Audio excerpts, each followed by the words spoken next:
Muy buenos días a cada uno de ustedes, bienvenidos, bienvenidas.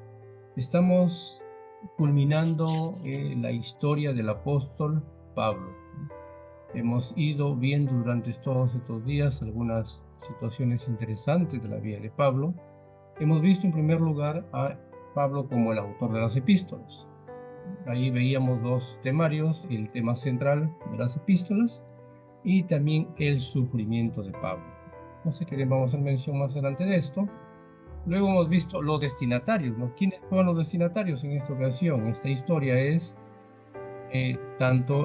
bueno, también hemos visto las estrategias de Pablo, las estrategias que él usó, ¿no? Él escribió 5 cartas, ¿no? Sus estrategias a través de 4 situaciones, ¿no? Hemos visto ahí en los videos anteriores. Y finalmente vemos en la historia de los Filipos y luego también de los Colosenses. ¿Qué encontramos en la historia de los Filipos? ¿Qué pasó durante su segundo viaje misionero? ¿Qué es lo que sucedió realmente en su segundo viaje misionero de Pablo? De algún modo, los planes de Pablo, y es interesante notar esto, los planes de Pablo se torcieron.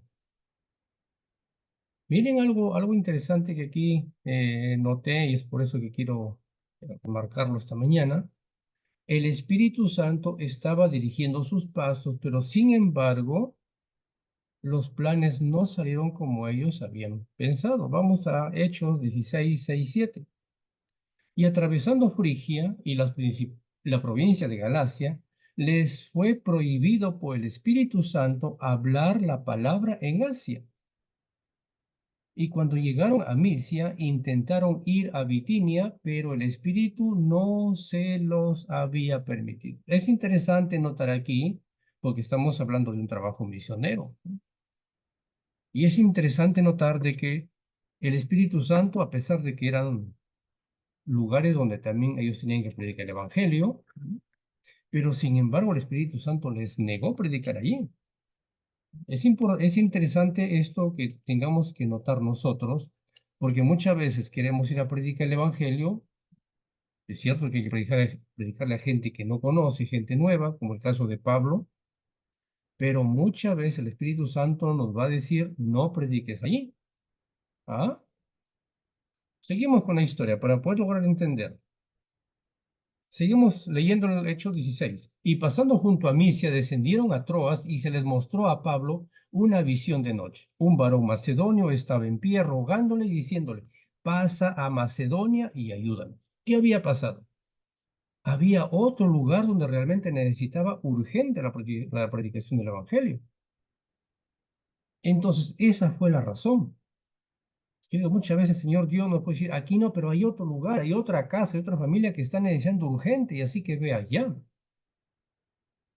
Pero muchas veces nosotros no tenemos la capacidad de prohibir realmente al mensaje del Espíritu Santo y queremos tercamente entrar ahí y finalmente salimos derrotados. Seguimos la historia. Cuando vio la visión, enseguida procuramos partir para Macedonia. No estaba allí, tenían que viajar hacia allá. Pero ¿por qué si aquí también podemos? El Espíritu Santo no quiso, dando por cierto que Dios los llamaba para que les comunicase el Evangelio. Aquí encontramos algo interesante, ¿no? El lugar escogido fue Filipos, donde el Espíritu Santo había escogido para poder comenzar la predicación del Evangelio. En Europa, como ciudad romana de pleno derecho, los filipenses estaban excluidos de pagar impuestos y tenían la nacionalidad romana por nacimiento. Entonces, el lugar que realmente estaba necesitando predicar el Evangelio era Filipos, como ya lo menciona en los versos 11 y 12. Dice, y estuvieron algunos días en aquella ciudad, es el versículo 12. La costumbre de Pablo al llegar a la nueva ciudad era visitar la sinagoga, pero en Filipos no había sinagoga. Entonces el sábado encontraron un lugar de adoración y allí predicaron a las mujeres reunidas. Y miren qué sucede ahí. De esta reunión surgió la primera conversa europea, llamada Lidia, que está en el versículo 13. Y un día de reposo salimos fuera de la puerta, está hablando del sábado, junto al río donde salía a solerse hacerse la oración. Y sentándonos, hablamos a las mujeres que se habían reunido. Versículo 14. Entonces una mujer llamada Lidia, vendedora de púrpura de la ciudad de Tiatira, que adoraba a Dios, estaba oyendo. Y el Señor abrió el corazón de ella para que estuviese atenta a lo que Pablo decía. Y cuando fue bautizada y su familia nos rogó diciendo: si habéis juzgado que yo sea fiel al Señor, entrad a mi casa y posad, y no os obligó a quedarnos. Es interesante realmente lo que encontramos aquí, donde realmente no solamente fue bautizada Lidia, sino también toda su familia, de lo que dice el versículo 15. Ahora, el enemigo no se quedó quieto, el enemigo no se quedó contento. ¿Qué pasó aquí? Instó a una divina para que aparentando apoyar a Pablo, confundiese la mente de las personas. Esto encontramos en los versos 16 y 17. Aconteció que mientras íbamos a la oración, nos salió al encuentro una muchacha que tenía espíritu de adivinación, la cual daba gran ganancia a sus amos adivinando. Esta, siguiendo a Pablo y a nosotros, daba voces diciendo: estos hombres son siervos del Dios Altísimo, quienes os anuncian el camino de la salvación. De algún modo estaba ayudando. ¿Qué pasó más adelante? Y esto lo hacía por muchos días, más desagradando a Pablo. Este se volvió y le dijo al espíritu: te mando en el nombre de Jesucristo que salgas de ella. Y salió en aquella misma hora. Pero viendo sus amos que había salido la esperanza de las ganancias, prendieron a Pablo y a Silas y lo trajeron al foro ante las autoridades. Aparentemente el espíritu demoníaco estaba ayudando a predicar el evangelio, pero ya tantas veces ya resultó ser incómodo. Ahora, vemos en los versos 18 al 24, donde Pablo es tomado prisionero juntamente con Silas, que dice el verso 22 al 24, y se agolpó el pueblo contra ellos y rasgándole las ropas, ordenaron azotarles con varas. Ya habíamos visto en un repaso anterior lo que sucedía, lo que pasaba cuando realmente el apóstol era azotado con varas, sabiendo que él tenía un dolor corporal, ¿no? Este azote con varas no era un azote simple. Su espalda quedaba hecha surcos, ¿no? Agrietada. Después de haberles azotado mucho, se repite la historia, los echaron en la cárcel, mandándole al carcelero que los guardase con seguridad, el cual recibió este mandato, los metió en el calabozo más adentro y les aseguró los pies en el cepo. Aquí hay otra situación interesante, lo que pasó con el carcelero. Ya se había convertido Lidia, su familia, ahora en la cárcel, prisionero, él tuvo otra oportunidad para predicar. Veamos lo que sucede. ¿Cuál fue el resultado? La conversión del carcelero y también de su familia. Entonces, el evangelio entró en Europa por el poder y la dirección del Espíritu Santo. ¿Se dan cuenta cómo el Espíritu Santo guía? Cómo el Espíritu Santo conduce, aunque con sufrimiento, pero el Espíritu Santo condujo a Pablo y a Silas hacia Filipo. Pero a la medianoche, dice versículo 25, orando Pablo y Silas cantaban himnos a Dios. No se estaban quejando, no estaban ay, ay, ay, ay, ay, ay, ay, estaban que cantaban himnos. Entonces sobrevino de repente un gran terremoto, dice que los cimientos de la cárcel se sacudían, todas las puertas se abrieron y las cadenas se soltaron. En ese momento el carcelero despertó y viendo abierto las puertas de la cárcel, sacó la espada y se iba a matar. Porque si en ese momento se detectaban de que los prisioneros habían escapado, pues iba a correr la vida de el carcelero. Entonces dice, pensando que los presos se habían huido. Es interesante aquí notar, mis hermanos, el testimonio Es importante aquí realmente el testimonio, cuánto vale el testimonio, y este testimonio salvó la vida del carcelero y su familia y finalmente lo llevó a los pies de Jesús. Entonces, es interesante que nosotros tenemos que tener muy presente el testimonio. No necesitamos ir a tocar puertas, el testimonio va a hablar mucho. A veces nos cansamos de predicar y decir esto, lo otro, que hagan esto. Pero ¿y cómo está nuestro testimonio? ¿Qué testimonio estamos dando a las personas? ¿Cómo nos están viendo? ¿Como buenas personas? ¿Como personas amables realmente? ¿Como personas que realmente somos ayudadoras? ¿O nos están viendo con malos ojos? Como ya les comentaba el otro día, alguien me decía, ¿no? ¿Y por qué entonces los cristianos tanto leen la Biblia y por qué son más diablos que antes? ¿Acaso no es la Biblia al leer lo que tengo yo que recibir la transformación? ¿Por qué se consideran más diablos? ¿Por qué son el doble, el triple? Algunos ya se perdió la cuenta. ¿Por qué? Queridos, hay que cuidar el testimonio. Si leemos este libro, no es solamente para leerlo y echarlo a la espalda. Si leemos este libro es para mostrar realmente lo que aquí nos dice en este libro. Y ese es el grande problema que tenemos nosotros.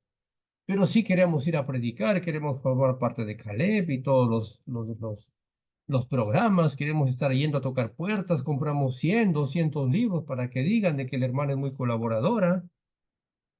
Tenemos capacidad para pararnos en medio de las calles, a repartir libros a todo el mundo, a bici y cuando hay en Jerusalén que predicar realmente, estar en el entorno de nuestra familia.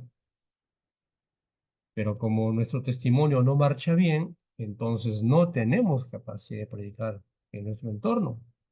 Ellos nos siguen viendo que seguimos siendo comilones, no cuidamos nuestro templo, no recibimos sábado, entonces ¿con qué derecho podemos ir a predicar el evangelio? No tenemos autoridad, hemos perdido la autoridad, porque simplemente no le queremos hacer caso a la palabra de Dios, ¿no? Nos invitan comida de todo y nosotros le echamos y le echamos. Y ya ves, oh, la hermana, se lo acabó la gaseosa, se lo acabó la carne, se lo acabó la torta y está que pelea todavía por torta. Eso es lo peor que muchas veces hacemos los cristianos, ¿no? Y esto yo creo que se nota a vista y paciencia, que peleamos por un pedazo de torta, por qué no me han dado torta, que por qué no me han dado gaseosa, que solamente para ellos y para mí no me han dado chocolate, para mí no me dieron panetón, para mí no me dieron carne, me dieron solamente hueso. Peleamos por cosas que dañan nuestra salud. A veces no logramos entender por qué pasa esto. Ah, pero sí le queremos predicar a las personas. Miren, interesante realmente cuántas cosas tenemos que realmente tomar en cuenta y creer lo que dice la Biblia. No pelees por eso, pelea por algo mejor. No pelees por el veneno. Así lo digo con palabras mayúsculas. No pelees por veneno. Algo que está matando tu vida, pero peleamos por cosas insignificantes. Abrimos la puerta al diablo que realmente tome por ahí posesión. Peleamos por cosas mayores, por cosas que nos van a salvar. Enójate porque de repente no pudiste levantarte temprano. Por eso de repente pero no por cosas insignificantes, que lo único que hacen es dañar nuestra salud. Seguimos avanzando lo que sucedió aquí en la historia de Pablo. Mas Pablo clamó a gran voz diciendo, no te hagas ningún mal, pues todos estamos aquí. Entonces, pidiendo luz, se precipitó adentro y temblando se postró a los pies de Pablo y de Silas. Y sacándole le dijo, señores, ¿qué debo hacer para ser salvo? Yo les pregunto, ¿cuánto tiempo Pablo estuvo aquí dando estudios bíblicos? ¿Qué cursillo les dio Pablo y Silas en ese momento al carcelero? ¿Alguno? Ninguno. Su testimonio, estuvieron en medio del dolor, con el sufrimiento, las espaldas agrietadas, tirados en el piso ahí como cualquier cosa, pero estaban cantando, estaban orando, estaban cantando, no estaban reclamando, dame comida, danos agua, estaban cantando. Apareció una oportunidad para que ellos pudieran escapar. Vamos a sacar la vuelta. No, ellos esperaron allí. y fue suficiente de testimonio para que el carcelero y su familia se convirtieran. Cree en el Señor Jesucristo y serás salvo tú y tu casa. Y es así como sucedió. Y le hablaron la palabra del Señor a él y todos los que estaban en su casa. Y él, tomándolos en aquella misma hora de la noche, los lavó las heridas y enseguida se bautizó él con todos los suyos, su familia. Y llevándolos a su casa, les puso la mesa y se regocijó con toda su casa de haber creído a Dios. Y miren cómo culmina esta historia. Cuando fue de día, los magistrados enviaron alguaciles a decir: suelta a aquellos hombres. Todos tuvieron temor. Y el carcelero hizo saber estas palabras a Pablo. Los magistrados han mandado a decir que os suelte, así que ahora salid y marchaos en paz. Porque habían visto lo que había sucedido. Ahora todos tuvieron temor de que Pablo y Silas eran hombres de Dios. Aunque toda esta historia tuvo que ser una historia triste. Primeramente, el Espíritu Santo negó que ellos predicaron donde ellos quisieron. Se dejaron guiar por el Espíritu Santo. Convencieron familias. El Evangelio llegó a Europa. Ahora, Pablo, el carcelero y su familia salvos. Y encima ellos están libres. Salieron por la puerta grande, en otras palabras. Y lo que dice aquí, Hechos de los Apóstoles, página 168. El apóstol Pablo sentía una profunda responsabilidad por los que se convertían por sus labores. Por encima de todas las cosas, anhelaba que fueran fieles, para que yo pueda gloriarme, dice, en el día de Cristo. Decía que no he recorrido en vano ni trabajado en vano. Esto es algo interesante, notar lo que dice Filipenses 2:6, ¿no?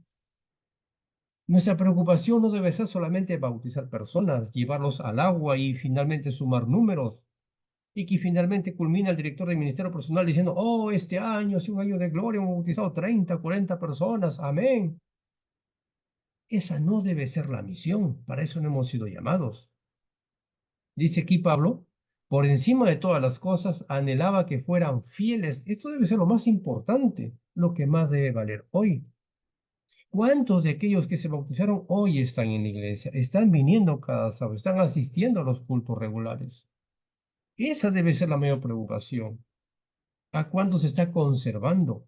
Temblaba por el resultado de su ministerio.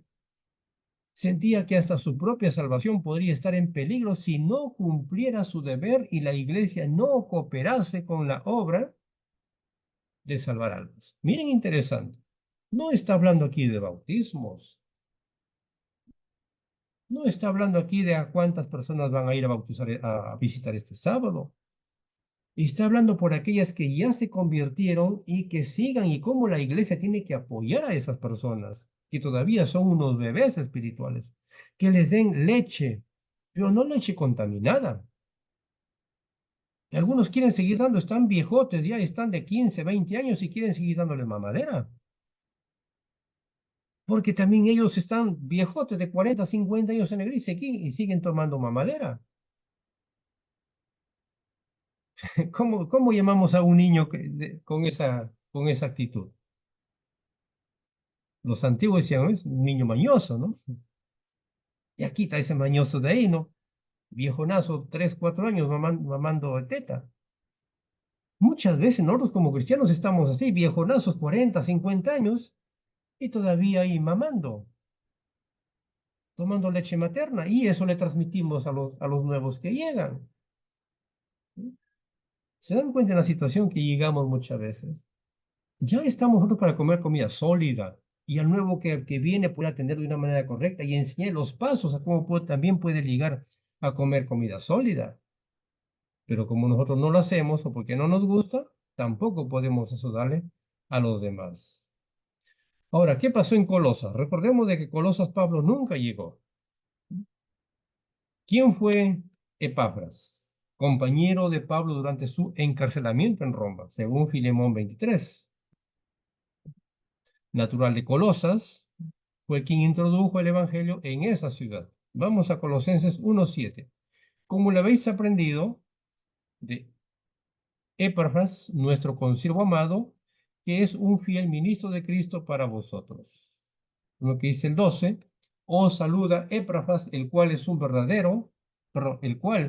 es uno de vosotros siervo de Cristo, siempre rogando encarecidamente por nosotros en sus oraciones, para que estéis firmes, perfectos y completos en todo lo que Dios quiere. Ahora, ¿qué decía Filemón 23? Te saludan Epafras, mi compañero de prisiones por Cristo Jesús. ¿Ah? ¿Dónde se conocieron? En la prisión. Colosa, ciudad de la provincia de Frigia, cercana a la Odisea y a Heriápolis, donde también predicó Epafras. Entonces, ahí había una gran población judía. Uno de los importantes personas que vivía ahí era Filemón, colaborador de Pablo también, en cuya casa se reunía una iglesia. Ahora, uno de los esclavos, Filemón, Onésimo, ubícalo aquí, que escapó a Roma, donde aceptó a Jesús por medio de Pablo. Y al devolver a Onésimo a su amo, Pablo mostró cómo debía de ser la relación entre los amos y esclavos o jefes y subordinados. Vamos a leer el texto. Filemón 13, 16, 17. Yo quisiera retenerla conmigo, para que en lugar tuyo me sirviese a mis prisioneros por el evangelio, no como esclavo, como hermano amado, mayormente para mí, tanto en la carne como también en el Señor. Y a Onésimo, no prisionero, esclavo, sino ahora dice esclavo, pero de Jesucristo. Así que si me tienes por compañero, recíbelo a mí como a mí mismo. Ahora, las iglesias tanto de Filipos y Colosas, miren lo que dice Filipenses 1:1. Pablo y Timoteo, siervo de Jesucristo, y a todos los santos en Cristo Jesús que estaban en Filipos con los obispos y los diáconos. Es interesante ver aquí las cartas a los filipenses y a los colosenses nos muestran dos aspectos. Notemos esto. Uno, para Dios, los miembros de la iglesia son santos y fieles, a pesar de los errores que puede haber en muchos de nosotros. Pero Dios así nos cataloga como santos y fieles. Ahora, número dos, en la iglesia existe una orden, de donde algunos de sus miembros tienen más autoridad y tienen más responsabilidad que otros, ¿no? Pablo aquí se presenta como el dirigente de alto nivel. Ahora, ¿quién era el pastor? Timoteo, su colaborador. Ahora, ¿qué papel desarrollaban los obispos? Y los dirigentes eran los ancianos. Y ahora, ¿cuál era la tarea de los diáconos? Administrar la iglesia. Una orden que hoy debemos tenerlo muy en cuenta, que debemos respetar este lineamiento. Ahora, desde la prisión, Pablo agradece a sus hermanos tanto de los filipenses como los de los colosenses, porque también le ayudaron. Ahí está el versículo 18 de Filipenses capítulo 4. Dice ahí, agradece por la ayuda que le dieron, lo mismo lo repiten Colosenses. Miren lo que dice, reflejemos a Jesús. Consideremos por un momento la experiencia de Pablo. El apóstol fue encarcelado y encadenado en el momento en el que parecía que su labor era más necesaria para fortalecer la sufrida y perseguida iglesia. Pero ese fue el momento en el que el Señor obró y las victorias que ganó fueron preciosas. Muchas veces, Señor, quiero predicar, pero justo caemos enfermos, justo algo pasa, una desgracia pasa. Eso es lo que pasó con Pablo. No desaprovechemos eso, Dios tiene un plan. Si nosotros decimos de que nos estamos dejando guiar por Dios, Dios tiene el plan, Dios sabe por qué y para qué sucedió eso. ¿Ah? Cuando no apareciera Pablo, cuando en apariencia Pablo podría hacer menos, la verdad encontró entrada en el palacio real. No fueron los sermones magistrales de Pablo delante de sus hombres notables, sino sus cadenas que los llamó la atención de ellos. En prisión, mediante su cautiverio, el apóstol se transformó en un conquistador para Cristo. La paciencia y la humildad con los que se le sometió a su prolongado e injusto confinamiento, impulsaron a estos hombres a pesar el carácter del apóstol. En medio de la prisión, ¿qué hizo Pablo? Cantó.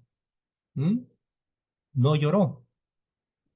Y cantando y orando, finalmente pudo él dar el evangelio, salvar salvar una familia, salvar una vida, en este caso el carcelero, y también todo el pueblo, los gobernadores temblaron, dice, a los pies de Pablo. Por eso mejor suéltalos, que se vayan en paz.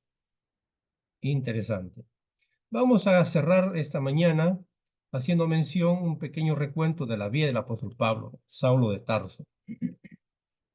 Es una historia realmente de una transformación radical, ¿no? Qué bonito fuera de que esa también fuera nuestra experiencia, ¿no? Una transformación radical, ¿no? Uy, hasta aquí de hoy doy un giro de 360 grados. Si alguien quiere tomar esa decisión, sería lo fabuloso, sería lo mejor que podría, la mejor experiencia que podría ser, ¿no? Pero tomando el ejemplo del apóstol Pablo, podríamos hacerlo. Hasta hoy decidí vivir así o comer así. De hoy en adelante quiero hacer una transformación 360 grados, ¿no? Ahora, ¿de dónde era oriundo Pablo? De Tarso, donde hoy funciona la actual ciudad de Turquía. Él nació en el siglo I, entre los años 5 y 10 después de Cristo, ciudad situada en la provincia de Cilicia. Ahora, su lengua materna de Pablo era el griego. Por lo tanto, entonces Pablo fue contemporáneo de Jesús de Nazaret, solo que nunca llegó a conocerlo en vivo. Interesante. Era judío, fariseo y ciudadano romano, educado rigurosamente en Jerusalén bajo Gamaliel, a los pies de Gamaliel. Era hijo de hebreos, de la tribu de Benjamín, como lo registra en el libro de los Hechos, donde también señala 3 puntos importantes, ¿no? Recibió su educación en Jerusalén, fue instruido a los pies del famoso rabino Gamaliel y era fariseo. Ahora, su estado civil, aunque es un tema de discusión porque no hay mucha información sobre esto, pero tanto Corintios 7, 8 y 9 sugieren que cuando escribió esta carta, él dice que era un hombre soltero, ¿no?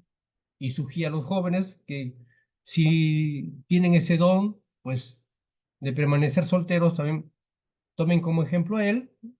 Esto fue escrito en la década o en los años 50 aproximadamente. Ahora, Pablo como perseguidor era celoso por la ley y es eso lo que lo llevó a perseguir. Según un escritor, Martín Hengel, considera que Pablo podría tener en el momento cuando apedreó a Esteban aproximadamente unos 25 años, un joven, pero ya a los 25 años él ya estaba persiguiendo a los cristianos. Ahora, en el capítulo 8 de los Hechos de los Apóstoles muestra, en los primeros versículos, un cuadro panorámico de la primera persecución cristiana en Jerusalén, en el que Pablo, se presenta como el alma de esa persecución. Un hombre que no respetaba ni a mujeres, ni a niños, y con todos él barría y a todos los quienes encontraba cristianos, llevaba a la cárcel. Interesante la historia de este personaje. Ahora, su ministerio temprano. Durante 3 días él estuvo ciego en el camino cuando fue a Damasco, no fue tomado por Jesucristo, cayó del caballo, conocemos la historia, y estuvo 3 días ciego. Y en esos 3 días no comió ni tampoco bebió hasta que el discípulo Ananías le impuso las manos y recobró la vista según relata los Hechos de los Apóstoles. Ahora, Pablo comenzó su ministerio en Damasco y Arabia. Tardó aproximadamente 3 años y un retiro de formación, como lo cuenta en Gálatas capítulo 1, y luego pasó unos 15 días, dice, con los apóstoles, con Pedro y Santiago, antes de poder comenzar su ministerio evangelístico. Ese periodo que le permitió a él profundizar su fe y conocer realmente el plan de Dios para los judíos y para los gentiles. Interesante la vida del apóstol.